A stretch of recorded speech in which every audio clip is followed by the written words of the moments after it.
Hello friends, आप सभी का स्वागत है आपके अपने YouTube channel mission computer teacher में। अगर आप इस चैनल पे नए हैं तो चैनल को सब्सक्राइब कर लें और बेल आइकन को प्रेस कर लें ताकि लेटेस्ट अपडेट आपको टाइम से मिलती रहे। इनपुट एंड आउटपुट डिवाइसेस के बाद में हम आज कुछ क्वेश्चंस की डिस्कशन करेंगे। जो टॉपिक हमने पढ़े हैं उनसे ही रिलेटेड ये क्वेश्चन आपको मिलेंगे, तो आपकी प्रैक्टिस के लिए और ये देखने के लिए कि टॉपिक की क्लैरिटी कितनी है आपके पास, वो आपको यहाँ पे क्लियर हो जाएगी। तो स्टार्ट करते हैं। आपको ये क्वेश्चन पढ़ना है, देन वीडियो को पॉज करके और आपका खुद का क्वेश्चन मार्क करना है। देन आपको जो आंसर मैंने बताया है उसे आप फाइनल चेक कर लेना कि आपके क्वेश्चन सही हैं या नहीं हैं। और जितने भी क्वेश्चन आपके सही निकलते हैं आप मुझे कमेंट बॉक्स में ज़रूर बताएं कि आपके कितने क्वेश्चन सही हो रहे हैं। फर्स्ट क्वेश्चन है, कोड्स कंसिस्ट्स ऑफ बार और लाइंस, कि ऐसे कोड जो क्या रखते हैं अपने साथ में, बार होती हैं या फिर लाइंस होती हैं। ऑफ वेरिंग विड्थ्स और लेंथ, मतलब उनकी लेंथ अलग अलग हो सकती है और उसकी जो विड्थ है, कोई लाइन तो ज़्यादा मोटी होगी और कोई थोड़ी पतली होती है। इस तरीके से विड्थ उसकी और लेंथ वेरिंग होता है, चेंज होती रहती है। दैट आर कंप्यूटर रीडेबल, और ये साथ में लाइन जो होती है ये कंप्यूटर के रीडेबल के लिए भी होती है। इनको हम क्या बोलते हैं, इनको हम किस नाम से जानते हैं? ASCII code, a magnetic tape, an OCR scanner, a bar code. Input device में जब हमने बात की थी बार कोड रीडर की, तो बार कोड रीडर के अंदर हमने बात की थी कि बार कोड रीडर किन चीज़ों को रीड करता है। हर किसी प्रोडक्ट के ऊपर कुछ ऐसी लाइन बनी हुई होती है, जैसे कोई लाइन थोड़ी मोटी होगी, कोई बड़ी होगी, कोई छोटी होगी। इस तरह से उसकी लेंथ भी कम ज़्यादा होती है। और इस तरह से एक प्रोडक्ट के ऊपर इस तरह का स्टिकर लगा होता है, आपने देखा होगा, प्रिंटेड लाइंस होती हैं। इसे हम बोलते हैं बार कोड। इसको रीड जो करता है वो डिवाइस कौन सी होती है? Bar code reader. और कंप्यूटर इससे इनपुट ले लेता है स्कैन करने के बाद में। और कंप्यूटर इसमें जब बारकोड रीडर से हम स्कैन करते हैं तो एक रेड कलर की लाइट इस पूरे कोड के ऊपर पड़ती है। लाइट जो है वो होती है लेज़र बीम। और लेज़र बीम जब इस कोड के ऊपर पड़ती है तो ये पूरा का पूरा इनपुट कंप्यूटर के अंदर फीड हो जाता है। इसमें क्या डिटेल्स होती हैं? प्रोडक्ट की डिटेल होती है, सप्लायर की डिटेल होती है, प्रोडक्ट किसने मैन्युफैक्चर किया है उसकी डिटेल्स होती हैं। तो हमारा सही आंसर कौन सा होगा? ये क्या होता है? एक बार कोड होता है। नेक्स्ट क्वेश्चन, SBI 2008 के अंदर ये आया हुआ है। What are the 2 types of output devices. अब आउटपुट डिवाइसेस हमने अच्छे से देखी हैं और इनपुट डिवाइस भी देखी हैं, बट अब इनको मिक्स करके हम कैसे समझेंगे कि आउटपुट डिवाइस कौन सी है, वो आपको इसमें क्लियर होगा। तो 1 बाय 1 ऑप्शन देखते हैं। मॉनिटर जैसे हमने देखा था कि मॉनिटर एक सॉफ्ट कॉपी रिप्रेजेंट करने के लिए एक अच्छी और इम्पॉर्टेंट आउटपुट डिवाइस है। और प्रिंटर भी एक आउटपुट डिवाइस है जिससे हम आउटपुट डेटा मिलता है। यूज़र जिससे आउटपुट लेता है वो किस फॉर्म के अंदर होता है? हार्ड कॉपी के अंदर। तो हमने देखा था कि हमें आउटपुट डिवाइस से जो आउटपुट मिलता है वो या तो सॉफ्ट कॉपी में मिलता है या हार्ड कॉपी में मिलता है। तो ये दोनों ही डिवाइस इस ऑप्शन के अंदर आ गई, तो ये तो ऑप्शन हमारा सही होगा। अब storage disk, second option CD और फ्लॉपी। तो आपको पता है स्टोरेज डिस्क क्या काम में आती है। इसमें एग्जांपल लेते हैं आपके फ़ोन के स्टोरेज का। तो स्टोरेज के अंदर आप क्या करते हो? अपने डेटा को इनपुट करवाते हो, अपने डेटा को उसमें सेव कर लेते हो और वो हमेशा के लिए वहाँ पे परमानेंटली सेव रहता है। डेटा को इनपुट करता है, डेटा को सेव करता है। तो ये कौन सी डिवाइस हो गई? हमारी इनपुट डिवाइस हो गई। आउटपुट तो ये है नहीं, तो ये ऑप्शन हमारा गलत। कीबोर्ड क्या काम में आता है? कंप्यूटर में डेटा एंटर करवाने के काम में आता है। और माउस भी क्लिक करते हैं और कंप्यूटर के अंदर इंस्ट्रक्शन को हम क्या करते हैं? एग्जीक्यूट करते हैं। ये दोनों ही डिवाइस हमारी कौन सी हो जाएंगी? Input device. विंडो और विंडो NT, तो ये तो विंडोज़ के ऑप्शन है। हमें पूछा क्या है? Output device. हमारा करेक्ट ऑप्शन यहाँ पे हो जाएगा monitor and printer. Next question है, इन MICR C स्टैंड्स फॉर। तो ये फुल फॉर्म जब मैंने आपको पढ़ाई थी इनपुट आउटपुट डिवाइसेस के अंदर, और मैंने आपको ये बोला था कि वो या तो फुल फॉर्म पूछेंगे, तो आपको इसकी शॉर्ट फॉर्म भी पता होनी चाहिए और इनकी फुल फॉर्म्स भी पता होनी चाहिए, ताकि आप इस तरह के क्वेश्चन को अटैम्प्ट कर सको। एसएससी 2009 के अंदर भी आया हुआ है और आपको ये एज इट इज़ क्वेश्चन बहुत सारे एग्ज़ाम में देखने को मिल जाएगा। तो ये क्वेश्चन देने का सिर्फ मेरा टारगेट ये था कि आपको ये ध्यान रहे कि क्वेश्चन ऐसे ही पूछे जाएंगे और इन क्वेश्चंस को हम इग्नोर नहीं कर सकते। आपको OCR की फुल फॉर्म, OMR की फुल फॉर्म, ये सब आपको पता होनी चाहिए। अब इन्होंने C का पूछा है कि इस C का क्या मतलब है, इस C को हम क्या बोलते हैं, तो आप इसमें आइडिया लगाकर या तुक्का मार के आप क्वेश्चन को सही नहीं कर पाओगे। आपको एज इट इज़ इसकी फुल फॉर्म भी पता होनी चाहिए। तो MICR हमने देखा था। MICR हम कहाँ पे यूज़ करते हैं, तो सबसे पहले तो हमें इसकी फुल फॉर्म पता होनी चाहिए। Magnetic ink character recognition, use हमने इसका कहाँ पे देखा था, बैंकिंग के अंदर देखा था। अब MICR का नाम आते ही आपको इससे रिलेटेड सारे टॉपिक पता हो जाने चाहिए कि MICR बैंकिंग इंडस्ट्री में ही यूज़ करते हैं। और ये लिमिटेड यूज़ क्यों है बैंकिंग में, क्योंकि इसके अंदर सिर्फ 14 कैरेक्टर हम यूज़ कर पाते हैं और 14 कैरेक्टर से कितने मल्टीपल हम कोड जनरेट कर सकते हैं, तो वो बहुत ही कम है। गुड्स के ऊपर, प्रोडक्ट के ऊपर हम इसे इसीलिए यूज़ नहीं कर पाते, तो ये इसकी एक लिमिटेशन है। ये चीज़ पॉपुलर इसलिए है क्योंकि बैंकिंग में इसको बहुत अच्छे से यूज़ कर रहे हैं। इसमें आपने जो ये देखा है इंक और कैरेक्टर, तो यहाँ पे MICR में जो आपको चेक का नंबर दिखता है वो इस इंक से लिखा हुआ होता है। इस इंक के अंदर आयरन ऑक्साइड का यूज़ करते हैं। ठीक है, ये इतनी बातें आपको ध्यान होनी चाहिए। अब C क्या स्टैंड करता है, कैरेक्टर, तो कोड, कलर, कंप्यूटर और कैरेक्टर। आपका सही आंसर हो जाएगा option number D। The most common input device are, most common कौन कौन सी है, माइक्रोफोन। तो आप है ना इसका यूज़ देखा करो डिवाइस का, तो आपको कोई कन्फ्यूज़न नहीं रहेगी। माइक्रोफोन हम क्या करते हैं, आवाज़ को इंसर्ट करने के लिए, ठीक है, इनपुट डिवाइस है। प्रिंटर हार्ड कॉपी निकालने के लिए, तो ये तो एक आउटपुट डिवाइस हो गई, ये ऑप्शन हमारा गलत हो गया। यहाँ पे हमसे सिर्फ इनपुट डिवाइस पूछी है। स्कैनर में हम क्या करते हैं, कोई हार्ड कॉपी रखते हैं और उसे स्कैन कर लेते हैं, इनपुट डिवाइस हो गई। बट मॉनिटर एक आउटपुट डिवाइस है जो किस तरह का आउटपुट जनरेट करता है, एक सॉफ्ट कॉपी जनरेट करता है। डिजिटल कैमरा, फ़ोटो हम खींचते हैं, कंप्यूटर के अंदर चली जाती है, इनपुट डिवाइस है। और स्पीकर, स्पीकर होता है कंप्यूटर के अंदर जो गाना रखा है, फ़ोन के अंदर जो गाना रखा है उसे बाहर निकालने के लिए, उसे यूज़र को सुनाने के लिए, तो ये हमारी एक आउटपुट डिवाइस हो गई, ये ऑप्शन गलत हो जाएगा।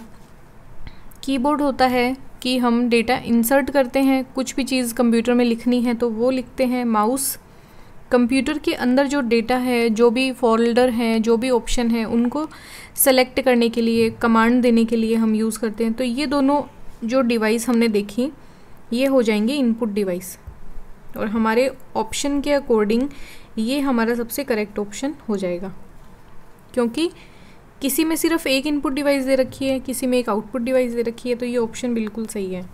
Next question, soft copy refers to, 2010 के अंदर देखो ये आया हुआ है और इसे हमने बहुत अच्छे से क्लियर कर रखा है क्वेश्चन को। सॉफ्ट कॉपी किसको रिप्रेजेंट करती है, देखो आउटपुट हमें दो तरीके से मिलता है, एक सॉफ्ट कॉपी के फॉर्म में, एक हार्ड कॉपी की फॉर्म में। हार्ड कॉपी में मतलब यूज़र के हाथ के अंदर वो चीज़ होनी चाहिए, यूज़र उसको टच कर सके, तो ये चीज़ पॉसिबल होती है जब हम प्रिंटर के थ्रू कोई डेटा प्रिंट करवाते हैं और वो कागज़ हमारे हाथ में आ जाता है। अगर उसी डॉक्यूमेंट को हम कंप्यूटर के अंदर ही देखते हैं, फ़ोन की स्क्रीन के अंदर ही हम देखते हैं, फ़ोन के अंदर सेव है तो उसे PDF फॉर्म में, फ़ोटो फॉर्म में वहीं पे कंप्यूटर के अंदर देखेंगे, तो वो हो जाएगी हमारी सॉफ्ट कॉपी। अब सॉफ्ट कॉपी के ऑप्शन क्या क्या हो सकते हैं, प्रिंटेड आउटपुट नहीं, क्योंकि ये तो प्रिंटर से प्रिंट दे देगा, हार्ड कॉपी हो जाएगी ये। म्यूज़िक साउंड नहीं, डिजिटाइजिंग तो नहीं, ये भी नहीं होगा। इस तरह की कोई सॉफ्ट कॉपी की टर्म हम वहाँ पे यूज़ नहीं करते। स्क्रीन आउटपुट, तो मॉनिटर की जो स्क्रीन है, फ़ोन की जो स्क्रीन है, अगर उसके ऊपर हम कोई आउटपुट दिखाते हैं तो वो किसके अंदर आ जाएगा, इसके अंदर ऑप्शन वो बिल्कुल करेक्ट हो जाएगा। यहाँ पे हमारी सॉफ्ट कॉपी हो जाएगी स्क्रीन के ऊपर दिखने वाले आउटपुट।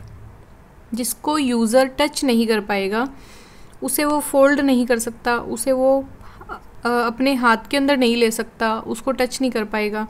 तो इस तरीके से जो भी डेटा कंप्यूटर की स्क्रीन के ऊपर या फ़ोन की स्क्रीन के ऊपर यूज़र देखता है वो कौन सी फॉर्म होती है? सॉफ्ट कॉपी की फॉर्म होती है। अ स्कैनर स्कैन्स, स्कैनर किस चीज़ को स्कैन करता है? SBI 2009 के अंदर पूछा गया है। पिक्चर को, तो हाँ हमने पढ़ा था, जैसे पिक्चर को भी स्कैन कर लेता है। टेक्स्ट को भी स्कैन करता है, कोई चीज़ लिखी हुई है, सिग्नेचर है, हैंड रिटन नोट्स हैं, उन सभी को स्कैन करता है। बोथ पिक्चर एंड टेक्स्ट, हाँ दोनों को करता है। नीदर पिक्चर और नोर टेक्स्ट, मतलब दोनों को ही नहीं करता, तो ये ऑप्शन तो गलत हो जाएगा। और ये दोनों ऑप्शन इन्वॉल्व हो गए इस वाले ऑप्शन में, तो हमारा करेक्ट ऑप्शन हो जाएगा ऑप्शन नंबर सी। OCR, यहाँ पे OCR लिखा है, is used for preparation of. अब OCR टेक्नोलॉजी हमने देखी थी, ये किस चीज़ को रीड करने के लिए काम में आता है? इलेक्ट्रिसिटी बिल को, इंश्योरेंस प्रीमियम, टेलीफोन के बिल।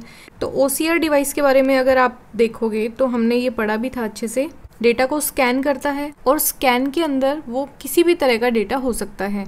अब ये कैरेक्टर बाय कैरेक्टर भी यूज़ करता है, डेटा को स्कैन करता है। स्कैन करने के बाद वो इनपुट को कौन सी फॉर्म के अंदर ले आते हैं? कैरेक्टर फॉर्म के अंदर सेव कर देते हैं। तो इन सभी डेटा को OCR रीड कर सकता है। ऑप्शन नंबर आ जाएगा D, all of above is correct. Next option हमारा है MICR जो टेक्नोलॉजी है उसका use for clearance of cheques by bank refers to.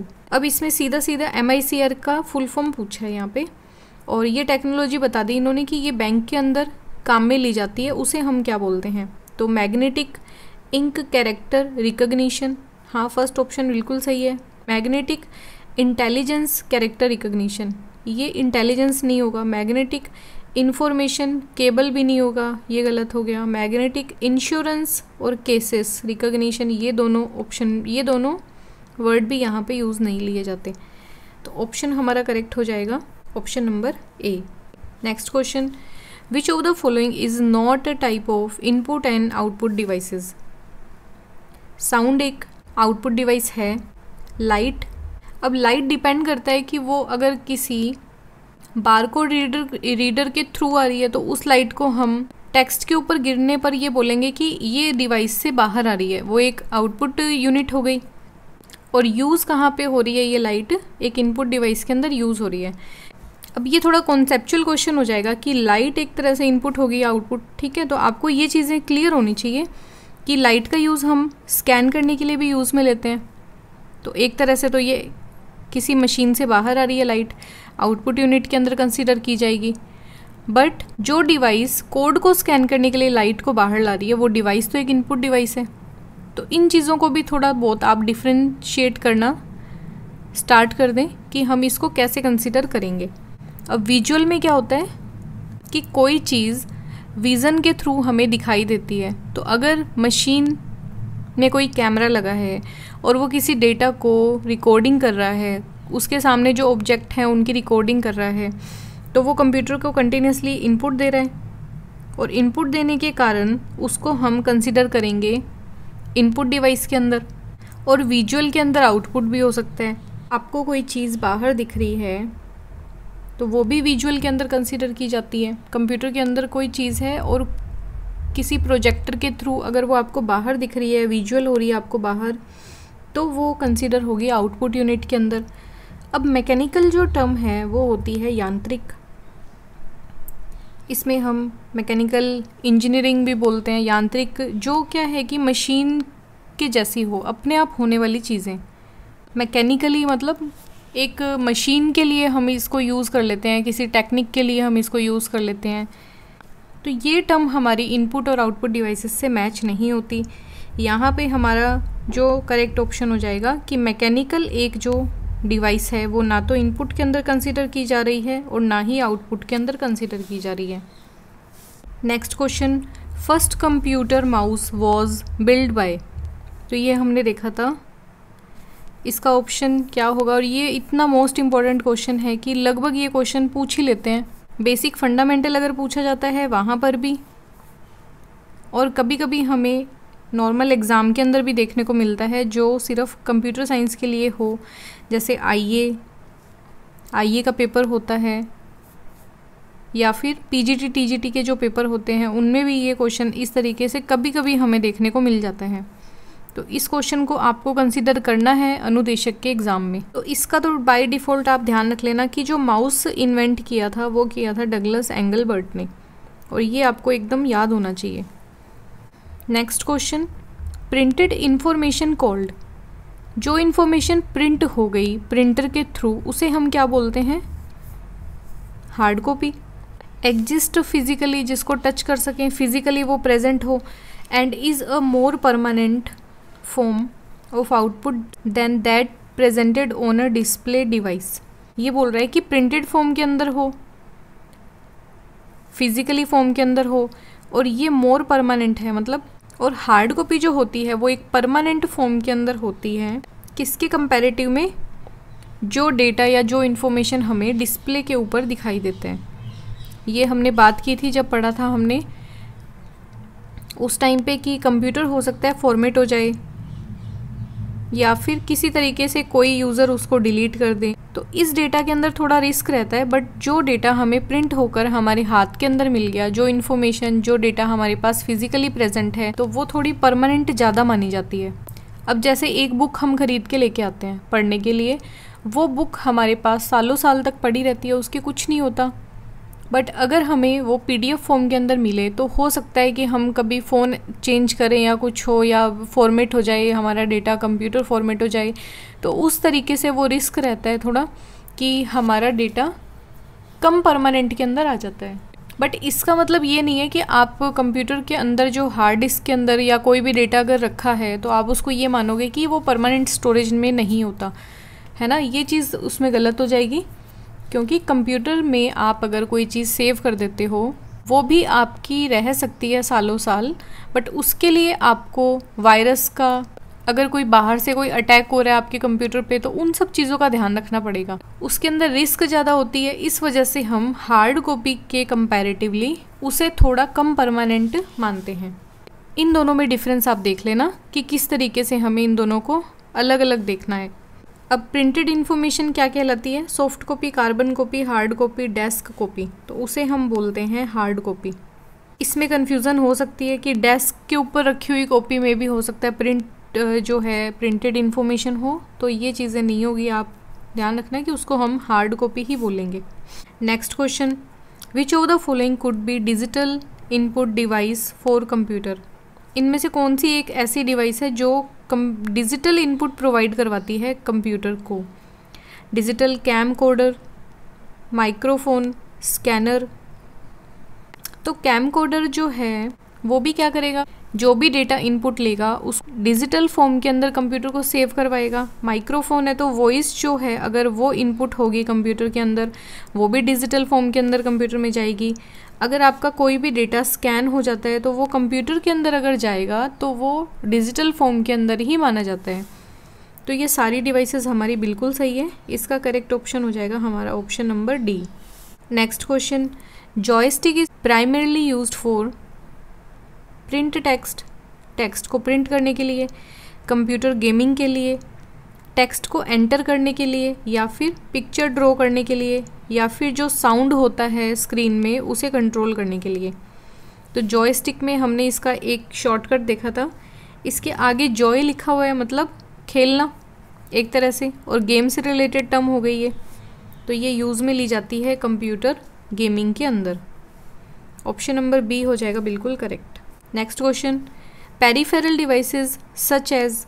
अब पेरिफेरल में हमने कंसिडर किया था कीबोर्ड को, माउस को, प्रिंटर को, जो भी चीज़ें बाहर से जुड़ती हैं, प्राइमरीली चीज़ें होती है जिसके बिना कंप्यूटर कुछ अधूरा सा लगता है। जैसे कीबोर्ड अगर नहीं हो और हमें हमारा नाम टाइप करना हो तो हमें कितनी दिक्कत होगी। अगर हमारे पास माउस नहीं है और हमें काम करना है तो हमें कुछ अधूरा सा लगेगा कि हमारे पास कोई चीज़ नहीं है जिसकी वजह से हम काम नहीं कर पा रहे। तो ये जो मैंडेटरी चीज़ें होती है इन्हीं को हम बोलते हैं पेरिफेरल डिवाइसेस। मतलब कंप्यूटर को इन्होंने सेंटर में माना है, और पेरिफेरल डिवाइसेस मतलब उसके आसपास में काम आने वाली सभी डिवाइसेस। उसमें कीबोर्ड भी हो जाएगा, उसमें माउस भी हो जाएगा, प्रिंटर भी हो जाएगा, मॉनिटर भी हो जाएगा, ठीक है, वो सारी डिवाइसेस इसमें आ जाएंगी, स्कैनर भी हो जाएगा, और ये हमारा हो गया कंप्यूटर। अब कंप्यूटर, प्रिंटर और मॉनिटर को हम किस तरह से कंसीडर करते हैं, तो डेटा, तो प्रिंटर कोई डेटा तो होता नहीं है, ये ऑप्शन गलत हो जाएगा। सॉफ्टवेयर, नहीं, प्रिंटर तो कोई सॉफ्टवेयर नहीं होता, उसको तो हम टच भी कर सकते हैं, उसको यूज़ करते हैं, मॉनिटर को भी टच कर सकते हैं। हार्डवेयर, हार्डवेयर को हम इन दोनों ऑप्शन को देखते हुए कंसीडर कर सकते हैं, हाँ, कि प्रिंटर को हम हार्डवेयर मानेंगे। और इंफॉर्मेशन, डेटा को जब हम मीनिंगफुल डेटा में कन्वर्ट करते हैं तो वो इन्फॉर्मेशन कहलाती है। करेक्ट ऑप्शन इसमें एक ही है, हार्डवेयर, और कहीं पे कोई कन्फ्यूज़न वाली कोई बात नहीं है, क्योंकि मॉनिटर और प्रिंटर है वो हार्डवेयर तो है ही। और हार्डवेयर होता क्या है, जैसे आपने हार्डवेयर की शॉप सुनी होगी, उसमें वो सब चीज़ें मिलती हैं जिनको आप टच कर पाओगे। जैसे हमने बोला था हार्ड कॉपी, मतलब एक पेज है हमारे पास A4 साइज़ का, लीगल साइज़ का पेज है, उसे हमने प्रिंटर से बाहर निकाल लिया, और निकालने के बाद वो हमारे लिए हो गई हार्ड कॉपी, क्योंकि जो भी इंफॉर्मेशन उस पर दी गई थी वो अब हार्ड फॉर्म के अंदर हमारे पास आ गई। आपका ब्लूटूथ स्पीकर जो होते हैं वो भी आप उसको टच कर सकते हो तो हार्ड हो जाएगा वो, और हार्डवेयर के अंदर उसको कंसीडर करेंगे। सॉफ्टवेयर वो जिसको हम सिर्फ देख सकें, जैसे व्हाट्सअप, तो व्हाट्सअप को आप कंप्यूटर से बाहर तो निकाल नहीं सकते, एक ऐसी एप्लीकेशन है, वो एक ऐसा सॉफ्टवेयर है जिसको आप सिर्फ देख सकते हो, उसकी वर्किंग देख सकते हो, उसको यूज़ कर सकते हो, बट उसे बाहर नहीं निकाल सकते। हार्ड फॉर्म के अंदर व्हाट्सअप बाहर आके बैठ नहीं जाएगा कि ये व्हाट्सअप है और हमने इसको प्रिंटर से बाहर निकाल लिया, है ना, या कोई और अदर सोर्स से भी ऐसे पॉसिबल नहीं है। ये सिर्फ आपको समझाने के लिए एग्जाम्पल है, बाकी इतनी नॉर्मल सी फॉर्म आपको समझ आ गई होगी कि हार्डवेयर में हम किन चीज़ों को मानते हैं। Next question, which of these keys is not on the number keypad. जो हमारा कीबोर्ड होता है उसके ऊपर कौन सी की नहीं होंगी, इसमें से DEL लिखा हुआ हमने देखा है, एंटर देखा है, नमलॉक देखा है, और कंट्रोल, ये है सिर्फ कंफ्यूज करने के लिए, क्योंकि हमने जब कीबोर्ड को देखा था उस टाइम हमने बात की थी कंट्रोल नाम से कोई की नहीं होती, CTRL होती है, इसको हम बोलते हैं कंट्रोल की, इसकी पूरी फुल फॉर्म होती है कंट्रोल की, बट कीबोर्ड पे हम CTRL देखते हैं, ना कि कंट्रोल लिखा हुआ कोई की होती है ना। तो ऑप्शन नंबर A हो जाएगा करेक्ट। अब DEL तो एक की होती है, बट अगर मैं डिलीट ऐसे लिख दूं तो आप उसे की नहीं मान सकते, क्योंकि यहाँ पे जिस तरीके से भी एग्जामिनर क्वेश्चन की लैंग्वेज देगा हमें आंसर को उसी तरीके से टिक करना पड़ेगा। हो सकता है नेक्स्ट क्वेश्चन में वो कंट्रोल दे दे और डिलीट दे दे, एंटर, और एक हमें की दे दे प्रेस। आपसे पूछे कि इनमें से कौन सी ऐसी की है जो कीबोर्ड के ऊपर नहीं होती, इस क्वेश्चन में अब हमें क्या टिक करना पड़ेगा। तो कंट्रोल हमें पता है होती है, डिलीट पता है, एंटर हमें पता है, बट प्रेस नाम से कोई की नहीं होती। आपका करेक्ट ऑप्शन हो जाएगा ये वाला, है ना। तो लैंग्वेज किसी भी तरीके से हो सकती है, एग्जामिनर किसी भी तरीके से क्वेश्चन को अटेम्प्ट करेगा, बताएगा, आपको ये चूज़ करना है कि क्वेश्चन में पूछा किस तरीके से और क्या ऑप्शन देकर हमें एग्जामिनर पूछना चाह रहा है। इस चीज़ का मेजर आप ध्यान में रखो। और ये नोट, ये हमारे क्वेश्चन को अगर हमें आ भी रहा है तो भी गलत करवा सकता है, इसे तो आप टिक कर लेना अलग से। जैसे ही आपको सेंटेंस में नोट दिखे आप उसको अपने माइंड में पहले ही सेट कर लेना कि नोट से ही हमें जवाब देना है कि क्या चीज़ नहीं है ना। और इस पूरे क्वेश्चन से इम्पोर्टेंट है सिर्फ ये नोट। तो ये हमें जब हम आगे MCQ डिस्कस करेंगे और भी ज़्यादा प्रैक्टिस करेंगे, पेपर देखेंगे, तब ये आपको ये चीज़ें दिखने को मिलेगी कि नॉर्मल क्वेश्चन के बीच में एक ऐसा क्वेश्चन आएगा नोट लिखा हुआ, और ये हमारी आंखें इसे इग्नोर ही कर देती हैं, हमें पता ही नहीं चलता यहाँ पे नोट लिखा हुआ है। इसका आप ध्यान रखें। आज के हमने क्वेश्चंस किए हैं इनपुट आउटपुट डिवाइस से रिलेटेड। आपको प्रैक्टिस अपनी कंटिन्यू रखनी है, और भी प्रैक्टिस आप कर सकते हो। जैसे आप नॉर्मल गूगल करोगे fundamental input output devices MCQ, तो वहाँ पे भी आपको बहुत सारे क्वेश्चन देखने को मिलेंगे नेट पर। आप उनकी भी प्रैक्टिस करें। इससे आपकी कंसेप्ट थोड़े और भी क्लियर होंगे। आपको डिफरेंट टाइप के क्वेश्चन देखने को मिलेंगे जो आपकी तैयारी में और ज़्यादा हेल्पफुल रहेंगे। तो आज का लेक्चर हम यहीं तक रखेंगे। वीडियो अगर आपको अच्छी लग रही है तो आप इसको लाइक ज़रूर करें, चैनल को सब्सक्राइब करें, बेल आइकन को प्रेस करें ताकि लेटेस्ट अपडेट्स आपको टाइम से मिलती रहें। मिलते हैं नेक्स्ट वीडियो में। Thanks for watching.